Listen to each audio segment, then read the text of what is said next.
Olá pessoal, este é um episódio extra do Fronteiras da Engenharia de Software, em que vamos falar sobre dois eventos que vão acontecer aqui no Brasil e que estão com submissões abertas.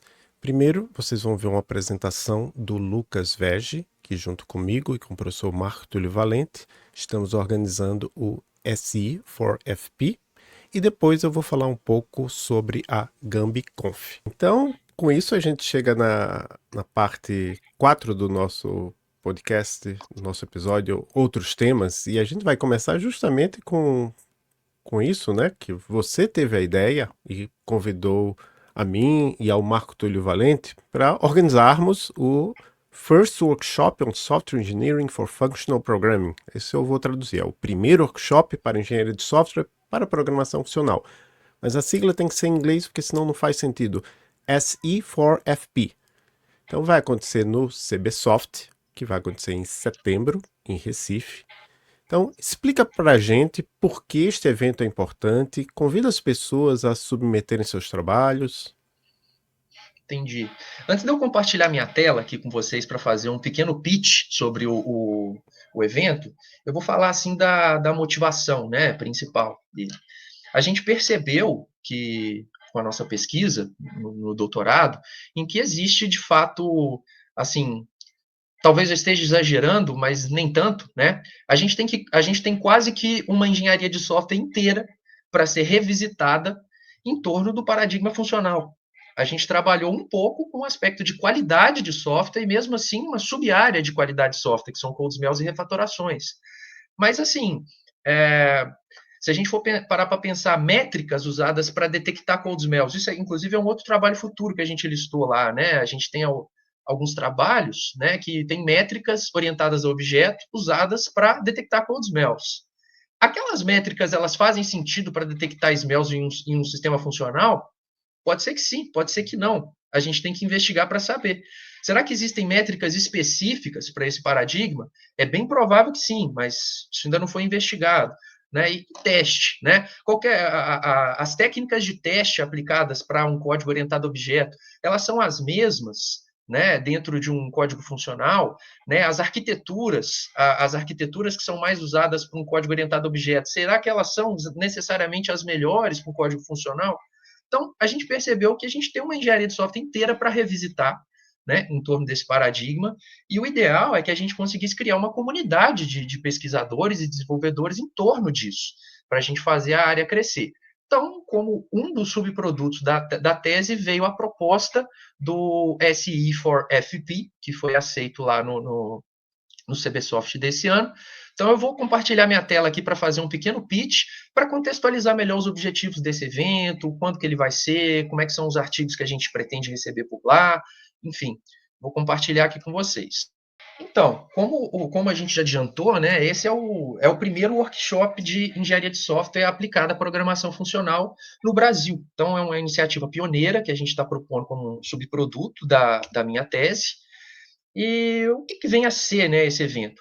É um evento sem fins lucrativos, ele é organizado por pesquisadores brasileiros, mais especificamente organizado por mim, pelo Adolfo, né, e pelo professor Marco Túlio, que foi o meu orientador no doutorado, e ele vai acontecer como um evento satélite dentro do CBSoft 2025, que para o ouvinte do Fronteiras de Engenharia de Software, eu imagino que isso não seja uma novidade, mas para o ouvinte do Elixir em Foco, talvez sim. Né? O CBSoft ele é um dos maiores eventos de software da América Latina. Então, ali a gente tem dentro dele acontecendo o Simpósio Brasileiro de Engenharia de Software, o Simpósio Brasileiro de Linguagem de Programação, dentre outros. Né? Então, o nosso workshop ele vai ser um evento de meio-dia, que vai acontecer dentro do CBSoft. Lá a gente pretende ter palestras, apresentações de papers vindos tanto da academia quanto da indústria, e a gente vai ter uma mesa redonda de fechamento no final, que inclusive vai virar episódios do Elixir em Foco e do Fronteiras de Engenharia de Software, para a gente pôr ali membros da indústria e da academia discutindo em torno dessa comunidade que a gente pretende começar a criar. O CBSoft ele vai acontecer em Recife esse ano, entre os dias 22 e 26 de setembro, é um evento presencial, e dentro dele o nosso workshop, né, o SE for FP, vai acontecer no dia 23, que é o segundo dia do CBSoft.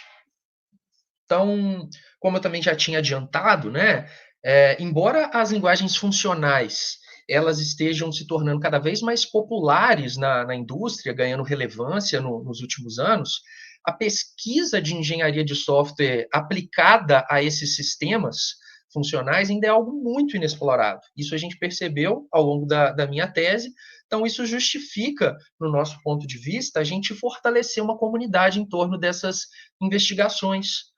Né? Então, os objetivos principais do SE for FP são exatamente atrair, né, pesquisadores e desenvolvedores interessados aí em construir uma comunidade forte brasileira de trabalhos, né, nessa área, e discutindo, né, os desafios do uso de programação funcional em código de produção, avaliando eventualmente a compatibilidade e a aplicabilidade de estudos que já foram conduzidos para orientação a objeto dentro do contexto funcional. Será que eles se aplicam? Será que não? Será que tem coisa específica? A gente tem muita coisa para investigar nesse sentido.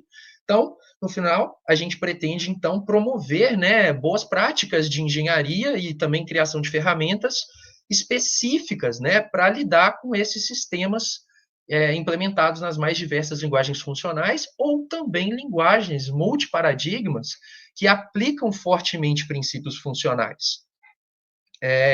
Esse evento ele tem um atrativo interessante que ele vai acontecer num hotel lá de Pernambuco que se chama Mar Hotel. O Mar Hotel ele é muito pertinho do aeroporto de Recife, ele fica a 3 quilômetros do aeroporto, 13 minutos só de carro. Então, para quem for lá, é muito fácil de chegar no evento, de se hospedar, e naturalmente ele fica a 500 metros só da orla, desse paraíso aqui. Então, nos intervalos lá do evento, quem quiser, né, tomar um ar fresco, tomar um banhozinho de mar, beber uma água de coco, enfim, isso será possível, né? O evento ele vai estar ali do lado. E a gente tem um Call for Papers aberto. Né? A gente espera, na nossa programação, ter apresentações de artigos, vindos tanto da academia, né, que aqui eu estou listando como Research Papers, tanto papers que vêm da indústria. Os papers da academia, eles vão ter um limite de 6 páginas, sendo as 5 primeiras, digamos assim, para o corpo mesmo do artigo, e a última página exclusiva para as referências. Naturalmente, o paper submetido ele pode ter menos páginas do que esses limites que eu estou apresentando aqui para vocês. Então, nessa trilha da academia, são bem vistos aí pesquisas e experimentos, né, aplicados, né, de engenharia de software usada em códigos funcionais, e essas pesquisas elas podem estar tanto num estágio mais avançado, quanto também em estágios preliminares, similar às trilhas que eu submeti, por exemplo, lá no ICPC, a ERA, e também submeti lá no ICSME, na NIR, dos papers de SMELs e refatorações que eu falei agora há pouco. Já os papers da indústria serão papers aí de 4 páginas, sendo as 3 primeiras para o corpo do paper e a última exclusiva de referências. O paper pode ser menor também. E a ideia aqui é receber de desenvolvedores, especialmente desenvolvedores que já estão trabalhando com código em produção, né, códigos funcionais em produção, o relato de experiências de aplicação de práticas de engenharia de software dentro desse contexto. Então, assim, como é que você testa seu código? Quais são as arquiteturas que você está usando? Quais são as melhores práticas? Enfim, esse tipo de discussão, ela vai enriquecer, no nosso ponto de vista, a criação dessa comunidade, porque a comunidade acadêmica vai ter contato com esses relatos da indústria e, naturalmente, vai despertar o interesse de começar a fazer as investigações e isso evoluir para outro patamar. Os tópicos de interesse das submissões de papers aqui para o nosso evento, eles estão listados lá no site e vocês podem acessar isso por meio desse QR Code que está aqui na tela nesse momento. Uma dúvida que a gente vem recebendo pelas redes sociais aí na divulgação do evento é exatamente essa daqui. Né? Quais linguagens de programação são aceitas nos papers submetidos para o SE for FP? Será que são só as linguagens funcionais? Como Erlang, Haskell, F Sharp, Elixir, Scala, Clojure, dentre outras? Na verdade, não, pessoal. Aqui a gente espera trabalhos, sim, vindos de linguagens funcionais, mas a gente também aceita, e eles são extremamente bem recebidos, papers vindos de linguagens multiparadigma, tipo JavaScript, Python, Java, Rust, Swift, Kotlin, entre outras, porque essas linguagens, hoje em dia, elas têm uma influência muito grande do paradigma funcional.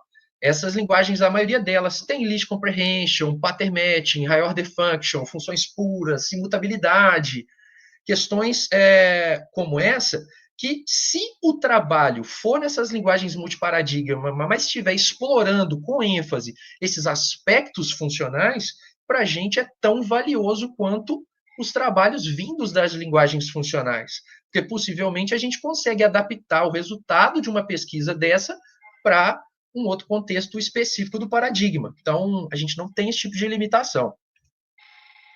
Algumas datas importantes, a gente está aceitando o registro dos papers, né? Basicamente, o registro você vai enviar lá o título e o resumo do seu paper até o dia 20 de junho, sendo até o dia 27 de junho a submissão do paper completo, que naturalmente vai ser avaliado por um comitê de programa que está em formação, mas é um comitê já robusto, a gente tem inclusive membros internacionais participando dele.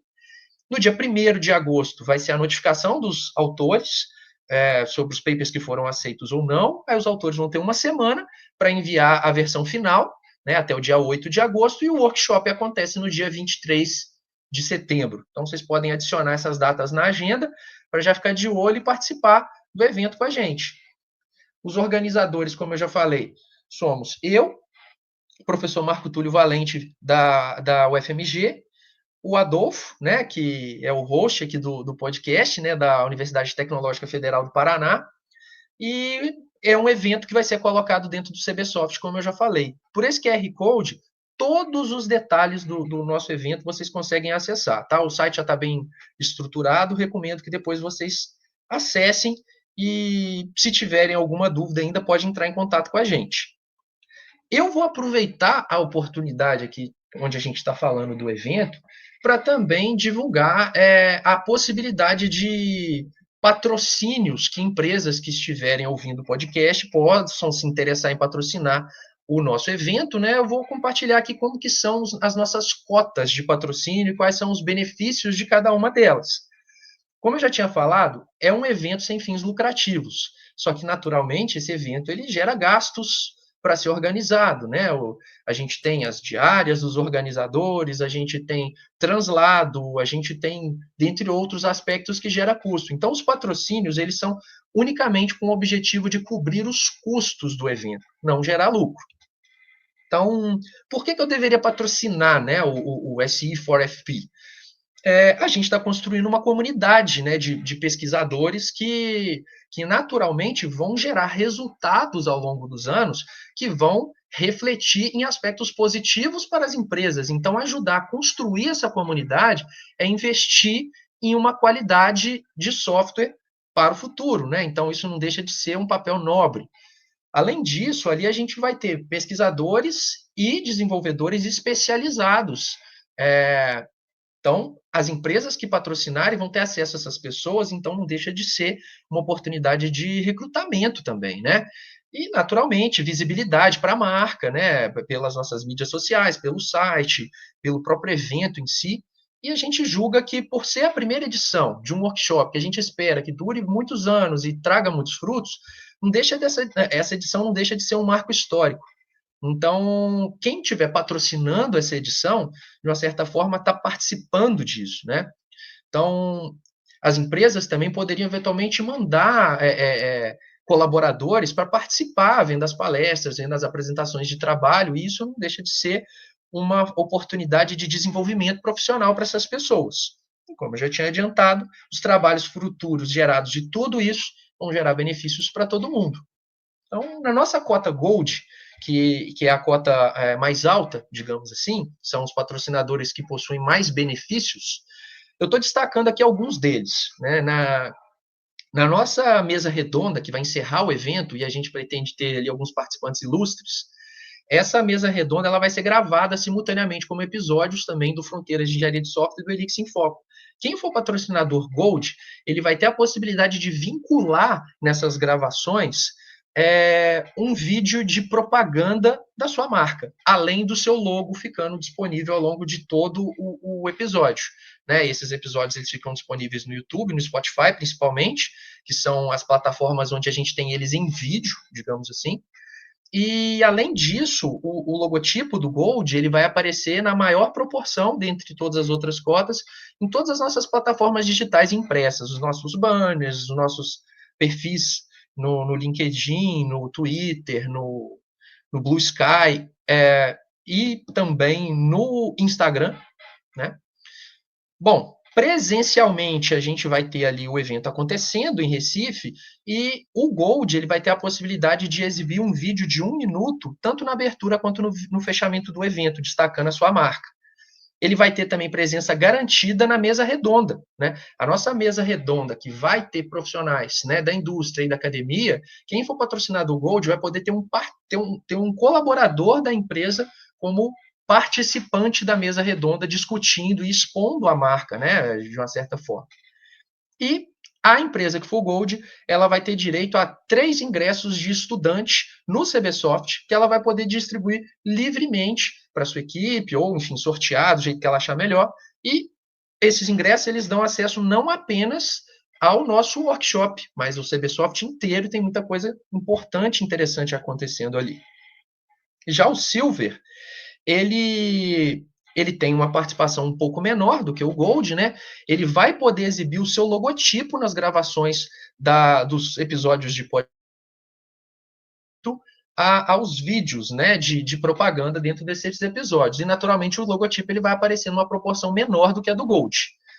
Fisicamente, né, ele vai ter a sua marca exposta nos nossos painéis impressos, com uma proporção inferior à do Gold, e ele também vai ter direito a ingresso para o CBSoft, mas ao invés de 3, igual o Gold, ele vai ter direito a 1. Já o Bronze, que é a nossa cota mais acessível, digamos assim, é uma cota que vai dar direito à exibição da logomarca no nosso website e nas nossas redes sociais, em proporções menores, digamos assim, e vai ter direito também à distribuição de brindes lá presencialmente no evento. Por essa tabela, a gente consegue ver de forma bem comparativa. Eu não vou detalhar ela toda, porque no site do evento, quem tiver interesse em ter mais detalhes, tem acesso a esse documento que eu estou mostrando. Mas aqui a gente vê, basicamente, ali um comparativo de benefícios entre as cotas e os valores aqui embaixo destacados. Né? Então, são valores que a gente julga que, comparado a outros eventos, são valores bem simbólicos. Né? A cota Gold $500 ou R$3.000, a cota Silver $2.000 ou então R$12.000 e a cota Gold $3.000 ou R$18.000. A gente tem limites para isso, né? A gente vai ter no máximo 2 patrocinadores Gold, 4 Silver e Bronze é ilimitado. Então, quem tiver interesse pode nos procurar. Os contatos do evento estão aqui. E, enfim, me coloco aí à disposição para fazer maiores esclarecimentos que o podcast achar interessante sobre o evento. É isso o nosso pitch aqui, pessoal. Então vamos falar sobre a GambiConf. Ela vai acontecer no fim de semana de 29 e 30 de novembro, aqui na TOTUS no sábado e no domingo na USP Butantã, São Paulo, Brasil. E você pode submeter a sua proposta de palestra. Não é um evento acadêmico, é um evento da comunidade. Então eu acharia interessante que pessoas que são da comunidade ou que são da academia que submetam sua proposta de palestra. Se quiser ter uma ideia do tipo de palestra que interessa a GambiConf, é só dar uma olhada aqui nesses links, fazer computador só com água, fazer engenharia reversa na comunicação de um satélite, como escrever um Flappy Bird em Assembly. E você tem no YouTube da GambiConf várias palestras anteriores também. Então é só você dar uma olhada e encontrar um tema que seja interessante para você e para a GambiConf. É isso, pessoal. Espero que vocês submetam a um ou aos dois desses 2 eventos e nos vemos nestes eventos. Um grande abraço.